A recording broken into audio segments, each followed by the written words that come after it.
Hello students, இன்னைக்கு rationalize எப்படி பண்ணுறதுன்றதை பார்க்கலாம். ஸோ கொஸ்டின் வந்து √5 + √3 by √5 - √3. ஸோ எப்பயுமே வந்து டினாமினேட்டரில் ரூட் வேல்யூ வரக்கூடாது. ஸோ இப்போ rationalize பண்ணுறது என்னென்னா கீழே இருக்க டேர்மை அப்படியே எழுதிடுவோம். இப்போ √5 √3 மேலே என்ன எழுதுகிறோமோ அதை எழுதணும். இப்போ இங்கே நெகட்டிவ் சைன் இருந்துச்சுன்னா பாசிட்டிவ் சைனில் எழுதணும். அதுதான் ரேஷ்னலைஸ்ன்றது இந்த ரூட்டை அவாய்ட் பண்ணுறதுக்காக மேலேயும் கீழேயும் மல்டிப்ளை பண்ணுறது. நான் மேலே மட்டும் மல்டிப்ளை பண்ணலாமா இல்லை கீழே மட்டும் பண்ணலாமான்னு பண்ணக்கூடாது. மேலேயும் கீழேயும் சேமாக தான் பண்ணணும். அப்போ தான் நம்ம கொஸ்டின் கீழே கேன்சல் பண்ணோம்னா கொஸ்டினுக்கு எந்த சேஞ்சஸுமே இருக்காது. ஸோ அப்போது இங்கே என்ன சைன் இருக்கோ அது ஆப்போசிட் சைனில் பண்ணணும். இப்போ ரெண்டுத்தையுமே மல்டிப்ளிகேஷன். இப்போ இங்கே பாருங்கள் இது ரெண்டுமே எக்ஸாக்டாக சேமாக இருக்குது.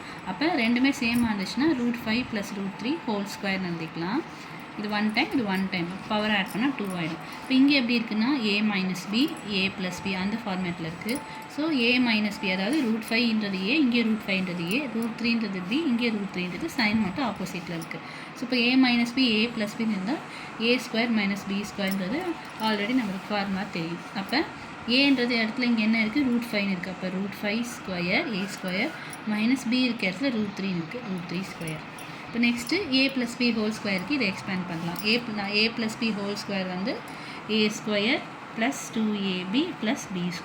இப்போ a இருக்க இடத்துல √5 இருக்குது, நமக்கு a² பண்ணணும் ஃபார்முலாவில். அதனால் a² √5² + 2 × ab 2 × √5 × √3 + b² √3² by இப்போ √5² ஸ்கொயரு ரூட்டும் எப்பயும் கேன்சல் ஆகிடும். ஸ்கொயரு ரூட்டும் கேன்சல். அப்போ பேலன்ஸ் இங்கே இருக்கிறது 5 - 3.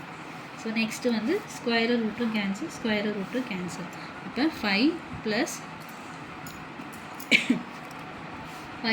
2 × √3 × √5. இப்போது ரூட்டில் வந்து இப்போ சேமாக √2 சேம் வேல்யூ இருந்துச்சுன்னா √2² சொல்லி வெறுமனே வேல்யூ எழுதிடுவோம். ரூட்டுக்குள்ளே வேறு வேல்யூஸ் மல்டிப்ளை பண்ணோம்னா ஜஸ்ட் அந்த நம்பர் அப்படியே நார்மல் மல்டிப்ளேஷன் மாதிரி தான் பண்ணணும். அப்போ 5 3s are 15, 2√15. ரூட்டுக்கு வெளில இருக்க நம்பர் அப்படியே தான் இருக்கும். ரூட்டுக்குள்ளே இருக்க நம்பரை மட்டும் மல்டிப்ளை பண்ணிப்போம்.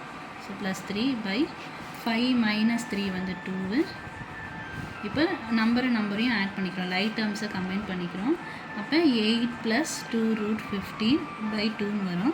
ஸோ இங்கே வந்து இங்கேயுமே 2 இருக்குது. இங்கே வந்து இப்போ டேரெக்டாக ஆட் பண்ணலாமான்னா ஆட் பண்ணக்கூடாது. ஏன்னா இது வந்து ரூட் இல்லாமல் நார்மல் கான்ஸ்டன்ட் டேர்ம், இது ரூட் வச்ச டேர்ம். இது ரெண்டுமே அன்லைக் டேர்ம்ஸ் எப்பயுமே ஆட் பண்ணக்கூடாது. சப்போஸ் இங்கே வெறும் நம்பர் இங்கே 15 இல்லாமல் வெறும் நம்பர் இருந்தால் ஆட் பண்ணலாம். ரூட் வச்சு இருந்துச்சுன்னா பண்ணக்கூடாது. ஸோ இப்போ இது ரெண்டுத்துலையுமே 2 டேபிளில் காமனாக இருக்கா. ஸோ நான் 2வை காமனாக எடுக்கிறேன். ஸோ 2 டேபிளில் 8 எப்போ வரும்னா 4 டைம்ஸ் வரும். அப்போ 4 2 டேபிளில் வெளில எப்போ வரும் 2 1 டைம் வரும். அப்போ 1√15. ஸோ டேரெக்டாக √15 கூட எழுதிக்கலாம் by 2. ஸோ கீழே இருக்க 2வும் மேலே இருக்க 2வும் கேன்சல் ஆகிடும். ஸோ பேலன்ஸ் 4 + √15 தான் ஆன்சர். ஸோ இப்போ நம்ம கொஷினில் ரூட்டு டினாமினேட்டரில் இருந்த ரூட்டை அவாய்ட் பண்ணிவிட்டு டினாமினேட்டரில் ரூட் வராமையே சால்வ் பண்ணிட்டோம். அவ்வளோதான் இந்த சம். தேங்க்ஸ் ஃபார் வாட்சிங்.